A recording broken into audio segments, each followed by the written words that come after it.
గత కొద్ది రోజులుగా భారత పాకిస్తాన్ సరిహద్దుల్లో జరుగుతున్న భీకర యుద్ధం, అంతకుముందు జరిగిన పరిణామాలు, టెర్రరిస్టుల పహల్గాం దాడి, అందులో భారతీయులు 25 మంది ప్రాణాలు కోల్పోవటం, ఒక నేపాలీ సిటిజన్ ప్రాణాలు కోల్పోవటం, ఆ తర్వాత ఆపరేషన్ సింధూర్ పేరిట జరుగుతున్న ఈ యుద్ధంలో పాల్గొంటున్న ప్రతి సైనికుని ఆరోగ్యం కోసం అన్ని రకాలుగా దేవుడు వాళ్ళని కాపాడాలని.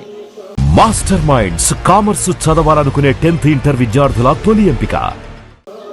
ప్రాణాలు కోల్పోయిన వీర సైనికులు ఆత్మకి శాంతి కలగాలని,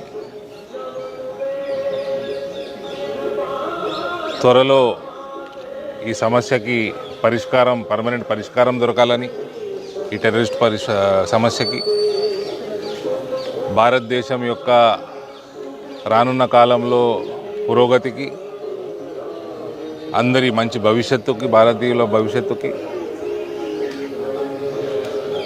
ఇవాళ మనం సైతం దేశం కోసం అన్న కార్యక్రమంలో పాల్గొనడం జరిగింది. సారంగపూర్ హనుమాన్ మందిర్కి రావడం, రాముల వారిది మరియు హనుమంతుడిది ఆశీర్వాదం అందరి కోసం ఇవాళ తీసుకోవడం జరిగింది, వాళ్ళ ప్రార్థన చేయడం జరిగింది. మాస్టర్ మైండ్స్ కామర్స్ చదవాలనుకునే 10th ఇంటర్ విద్యార్థుల తొలి ఎంపిక.